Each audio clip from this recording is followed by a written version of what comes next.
पिछले कुछ दिनों से दो लड़के अपने मुंह पर काला गमछा बांधकर एक बाइक पर सवार होकर एक घर की रेकी कर रहे थे। उस घर का एक सदस्य जब बार बार दोनों लड़कों को अपने घर के आसपास देखता है, एक दिन इस बारे में अपने पिता से बताता है, लेकिन उसका पिता इस बात को सीरियस तरीके से नहीं लेता है।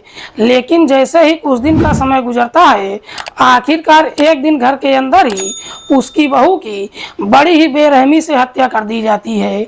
सबको यही लगता है कि शायद उस महिला की हत्या उन दोनों लड़कों ने ही किया है। लेकिन पुलिस जब इस मामले की जांच पड़ताल करती है तो एक ऐसी सच्चाई निकलकर सामने आती है जिसे जानने के बाद खुद पुलिस भी हैरान रह जाती है।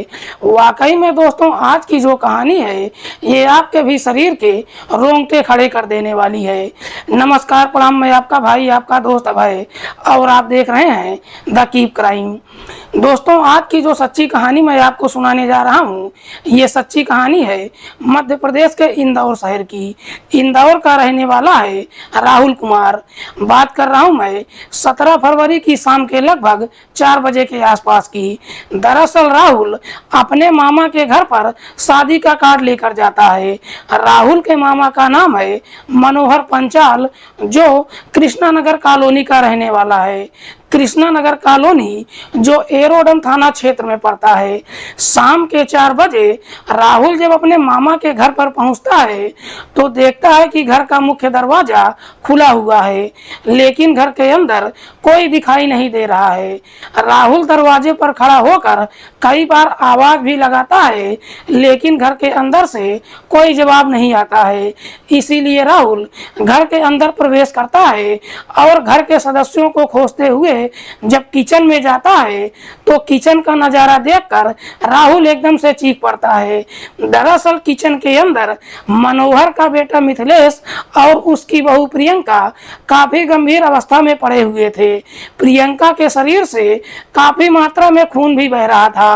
राहुल जब इस तरह का नजारा देखता है, दोनों को चेक करता है तो मालूम चलता है कि प्रियंका की मौत हो चुकी है, लेकिन मिथिलेश अभी जिंदा है। राहुल जैसे ही इस तरह का नजारा देखता है, सबसे पहले एम्बुलेंस को फोन करता है।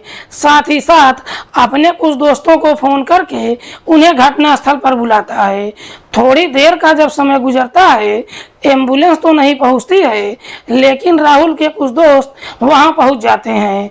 उसके बाद राहुल आनन फानन में मिथिलेश को लेकर नजदीकी हॉस्पिटल में जाता है। डॉक्टर जब मिथिलेश को चेक करते हैं तो राहुल से कहते हैं कि मिथिलेश को कोई चोट तो नहीं लगी है, लेकिन शायद घटना स्थल पर जब इस तरह का नजारा देखता है, डर की वजह से बेहोश हो गया है। डॉक्टर जब इस तरह की बातें कहते हैं, राहुल डॉक्टर की बात नहीं मानता है, बल्कि मिथिलेश को लेकर दूसरे हॉस्पिटल में जाता है, जहां पर मिथिलेश को आईसीयू में भर्ती कर देता है। उसके बाद राहुल इस बात की जानकारी अपने मामा के साथ साथ नजदीकी थाने में देता है।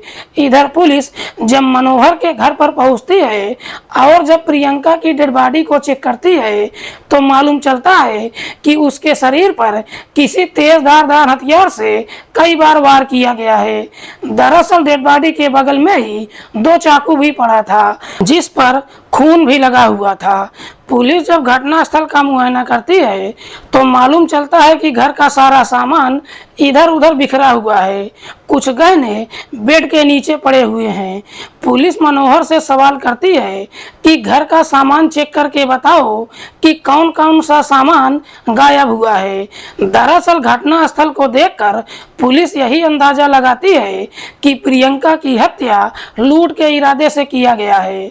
घर का सारा सामान चेक करके मनोहर पुलिस वालों से कहता है कि साहब, घर का कोई भी सामान गायब नहीं हुआ है। रही बात गहनों की, तो उसके बारे में मुझे कुछ ज्यादा जानकारी नहीं है। पुलिस सबसे पहले प्रियंका की डेड बॉडी को अपने कब्जे में लेकर पोस्टमार्टम के लिए भेज देती है और फिर मनोहर की तहरीर पर धारा 302 के तहत अज्ञात अपराधियों के खिलाफ मुकदमा दर्ज करके इस मामले की छानबीन करना शुरू करती है। पुलिस को लगता है कि अपराधियों तक पहुंचने में प्रियंका का पति मिथिलेश ही मदद कर सकता है। इसीलिए पुलिस मिथिलेश से पूछताछ करने के लिए हॉस्पिटल में जाती है तो मालूम चलता है कि मिथिलेश अभी भी बेहोश है। इसीलिए पुलिस वहां से वापस चली जाती है और फिर मनोहर के घर पर जाती है और फिर मिथिलेश और उसकी पत्नी के बारे में मनोहर से पूछताछ करती है। इस पर मनोहर पुलिस वालों को जवाब देता है कि साहब, मेरा बेटा एक एनजीओ में नौकरी करता है। दरअसल 4 साल पहले उसकी शादी प्रियंका से हुई थी। पुलिस मनोहर से सवाल करती है कि क्या तुम्हें किसी पर शक है कि तुम्हारी बहू की हत्या कौन कर सकता है। इस पर मनोहर पुलिस वालों को जवाब देता है कि साहब, मुझे शक तो नहीं है, लेकिन कुछ दिन पहले मेरा बेटा मुझे बता रहा था कि 2 लड़के बाइक पर सवार होकर मेरे घर की रेकी कर रहे हैं। दोनों के मुंह पर काला गमछा भी बंधा हुआ था। हालांकि इस बारे में जब मैंने पड़ोसियों से पूछताछ किया तो पड़ोसी बता रहे थे कि हमने इस तरह के किसी भी लड़के को नहीं देखा है। मनोहर जब 2 लड़कों के बारे में पुलिस को बताता है, पुलिस को लगता है कि शायद उन्हीं दोनों लड़कों ने लूट के इरादे से प्रियंका की हत्या कर दिया है। इसीलिए पुलिस इलाके में लगे हुए सीसीटीवी को चेक करती है, लेकिन सीसीटीवी चेक करने के बावजूद भी पुलिस को उसमें इस तरह के किसी भी लड़के के बारे में मालूम नहीं चलता है। पुलिस भी सोच में पड़ जाती है कि आखिरकार प्रियंका की हत्या किसने किया है। इसीलिए पुलिस अपराधियों तक पहुंचने के लिए प्रियंका और मिथिलेश के मोबाइल नंबर का कॉल डिटेल निकालती है। पुलिस जब कॉल डिटेल चेक करती है तो प्रियंका के डिटेल में ऐसा कुछ नहीं मिलता है जिस पर पुलिस को कोई शक जाए, लेकिन पुलिस जब मिथिलेश का कॉल डिटेल निकालती है तो मालूम चलता है कि उसमें ऐसी सैकड़ों लड़कियों का नंबर मौजूद है जिस पर मिथिलेश लगातार बातचीत करता आ रहा था। इसीलिए पुलिस भी सोच में पड़ जाती है कि किस नंबर पर फोन करे और किससे पूछताछ करे। लेकिन मिथिलेश ने जिस नंबर पर आखिरी बार बातचीत किया था, पुलिस उसी नंबर पर खुद मिथिलेश के ही नंबर से फोन करती है। पुलिस जैसे ही फोन करती है, उधर से एक लड़की फोन उठाती है।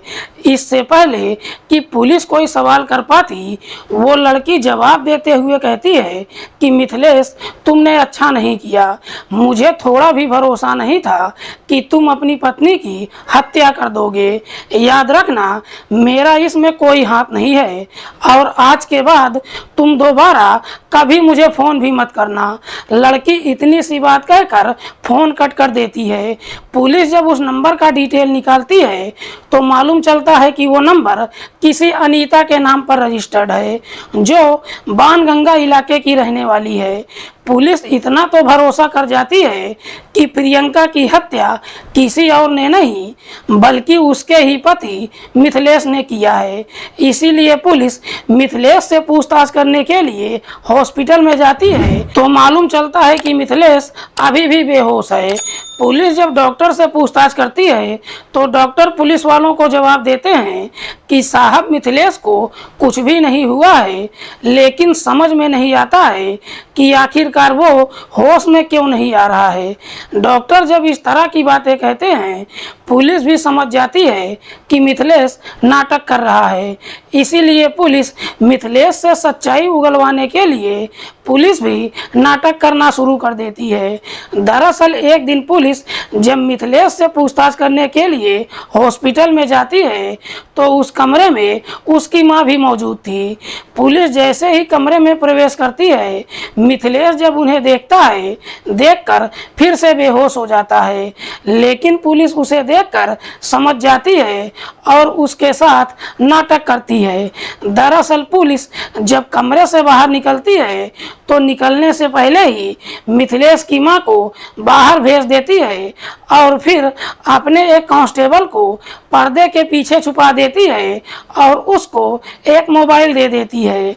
पुलिस जब कमरे से बाहर निकलती है, मिथिलेश की मां से कहती है कि मिथिलेश अभी भी बेहोश है, जैसे ही वो होश में आएगा हम दोबारा पूछताछ करने आएंगे। पुलिस जैसे ही कमरे से बाहर निकलती है, मिथिलेश की मां कमरे में जाती है, लेकिन मिथिलेश की मां जैसे ही कमरे में प्रवेश करती है, मिथिलेश तुरंत ही होश में आ जाता है और अपनी मां से बातचीत करने लगता है। लेकिन अपनी मां से जो कुछ भी बातचीत करता है, पर्दे के पीछे जो सिपाही छुपा हुआ था, सारी बातें अपने मोबाइल में कैप्चर कर लेता है। उसके बाद अपने ही फोन से अपने सीनियर अफसर को एक मिस कॉल दे देता है। जैसे ही मिस कॉल करता है, पुलिस फिर से मिथिलेश के कमरे में प्रवेश करती है। मिथिलेश जब पुलिस वालों को देखता है, फिर से बेहोशी का नाटक शुरू कर देता है। लेकिन पुलिस जो वीडियो अपने मोबाइल में कैप्चर किया था, मिथिलेश को दिखाते हुए कहती है कि तुम्हारा सारा खेल खत्म हो चुका है। पुलिस मिथिलेश को लेकर थाने पहुंच जाती है और फिर उससे उसकी पत्नी की हत्या के बारे में सख्ती से पूछताछ करती है। लेकिन मिथिलेश पुलिस को एक ही जवाब देता है कि साहब, मैंने अपनी पत्नी की हत्या नहीं किया है। दरअसल कुछ दिनों से दो लड़के मेरे घर की रेकी कर रहे थे। 17 फरवरी को वही दोनों लड़के मेरे घर के अंदर घुस आए थे और एक भारी चीज से मेरे सर पर वार कर दिया, जिसकी वजह से मैं बेहोश हो गया। उसके बाद मेरी पत्नी की हत्या करके सारे गहने लूटकर वहां से चले गए। पुलिस जब अपनी तमाम कोशिश कर लेती है, मिथिलेश जब अपनी सच्चाई कबूल नहीं करता है, पुलिस अब उसे धमकी देती है। दरअसल पुलिस मिथिलेश के सामने ही अपने असिस्टेंट से कहती है कि इस हत्या में सिर्फ मिथिलेश ही शामिल नहीं है, बल्कि इसके माता पिता के अलावा इसकी बहन भी शामिल है। इसके घर पर जाओ और इसके पूरे परिवार को गिरफ्तार करके थाने लेकर आओ। पुलिस जब मिथिलेश के पूरे परिवार को गिरफ्तार करने की धमकी देती है, ये सुनकर मिथिलेश एकदम से डर जाता है और आखिरकार मजबूर होकर अपनी सच्चाई कबूल कर लेता है और पुलिस वालों से कहता है कि साहब, प्रियंका की हत्या सिर्फ मैंने ही किया है, इसमें मेरे परिवार का कोई रोल नहीं है। लेकिन मिथिलेश जब इस हत्या की पूरी कहानी बताता है, तो वाकई में इसे सुनने के बाद खुद मिथिलेश के माता पिता को भी अपने कानों पर भरोसा नहीं होता है। दरअसल मिथिलेश जब कॉलेज में पढ़ाई करने जाता है, पढ़ाई के साथ साथ अभिनय का भी शौक रखता है। कॉलेज में जब भी कोई फंक्शन होता है, उसमें अपने अभिनय को इतने बेहतर तरीके से करता है कि कई सारे अवार्ड भी जीत लेता है, जिसकी वजह से कॉलेज की कई सारी लड़कियों से मिथिलेश की दोस्ती हो जाती है। मिथिलेश की जब पढ़ाई पूरी हो जाती है, उसके बाद एक कॉल सेंटर में नौकरी कर लेता है। लेकिन कॉल सेंटर में जब काम करने के लिए जाता है, उसमें भी कई सारी लड़कियां होती हैं। उन सारी लड़कियों से भी मिथिलेश की दोस्ती हो जाती है और उनसे फोन पर भी बातचीत करने लगता है। लेकिन मिथिलेश को जब नौकरी मिल जाती है, उसके बाद मिथिलेश के माता पिता अपनी बेटे की शादी करने के लिए एक लड़की की तलाश करना शुरू कर देते हैं और आखिरकार नगरा गांव की रहने वाली प्रियंका उसे मिल जाती है। प्रियंका जो दिखने में बेहद ही खूबसूरत है। मनोहर को जब प्रियंका पसंद आ जाती है, रीति रिवाज के तहत अपने बेटे की शादी प्रियंका से कर देता है। प्रियंका शादी करके जब अपनी ससुराल आती है, कुछ महीने तक अपने पति के साथ खुशहाल तरीके से जीवन व्यतीत करती है। लेकिन जैसे जैसे समय गुजरता है, जब अपने पति को लंबे समय तक फोन पर बातचीत करते हुए देखती है, प्रियंका को अपने पति पर शक चला जाता है। जब अपने पति की सच्चाई पता लगाने की कोशिश करती है, आखिरकार प्रियंका को मालूम चल जाता है कि उसके पति का एक दो नहीं बल्कि सैकड़ों लड़कियों के साथ अफेयर चल रहा है। प्रियंका जब इस बारे में अपने पति से पूछताछ करती है, इसी बात को लेकर पति पत्नी के बीच में झगड़ा तकरार शुरू हो जाता है। शादी के जब कुछ महीने का समय गुजरता है, मिथिलेश कॉल सेंटर की नौकरी छोड़ देता है और उसे एक एनजीओ में नौकरी मिल जाती है, जहां पर महिलाओं और लड़कियों को प्रशिक्षण देने का काम करता है।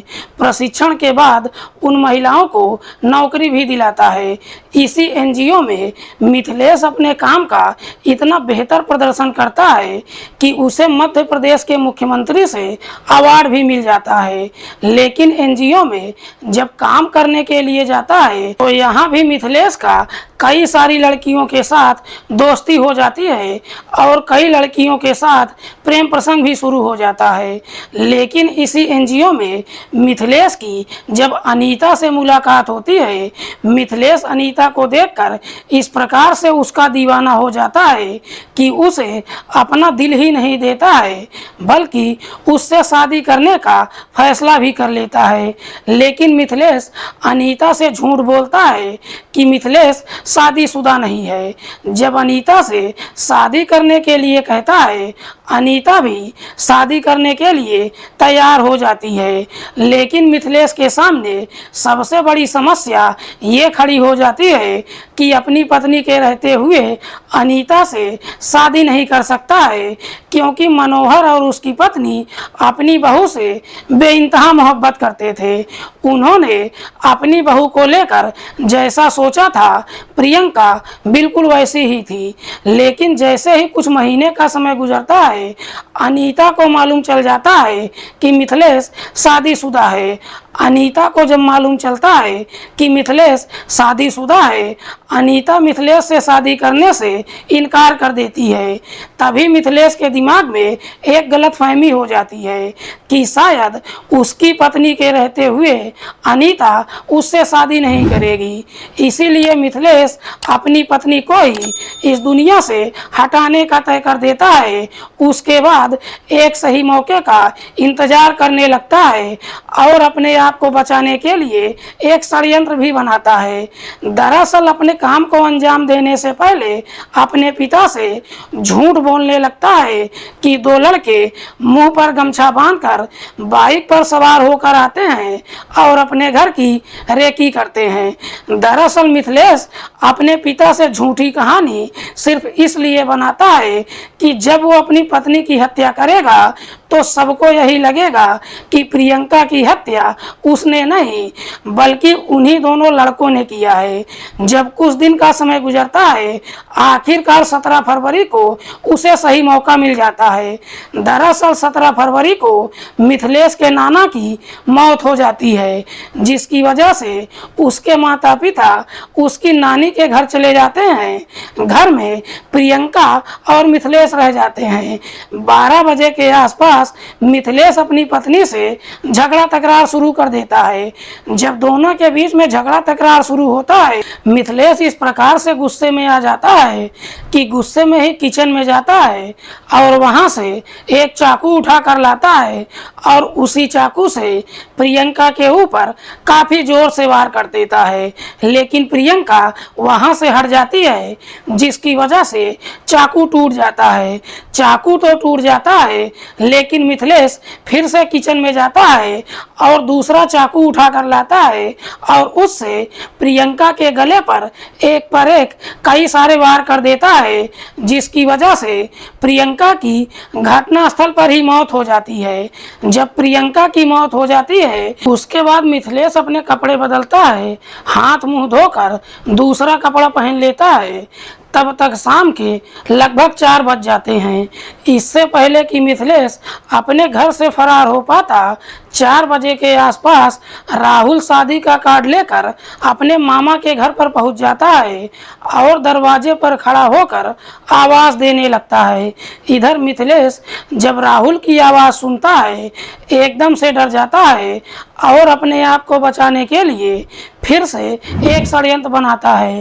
दरअसल जाकर अपनी पत्नी की डेड बॉडी के ऊपर गिर जाता है और बेहोश होने का नाटक करने लगता है। थोड़ी देर के बाद जब राहुल वहां पर पहुंचता है और जब इस तरह का नज़ारा देखता है, मिथिलेश को लेकर हॉस्पिटल में जाता है। वाकई में मिथिलेश जब ये पूरी कहानी पुलिस को बताता है, पुलिस मनोहर की तहरीर पर उसे अपनी हिरासत में लेती है। फिलहाल पुलिस ने मिथिलेश को अपनी हिरासत में लेकर उस पर गंभीर धाराओं में मुकदमा दर्ज करके जेल भेज दिया है। दोस्तों, इस पूरी घटना के बारे में आप क्या सोचते हैं? आप अपनी राय कमेंट बॉक्स में हमको ज़रूर दीजिएगा।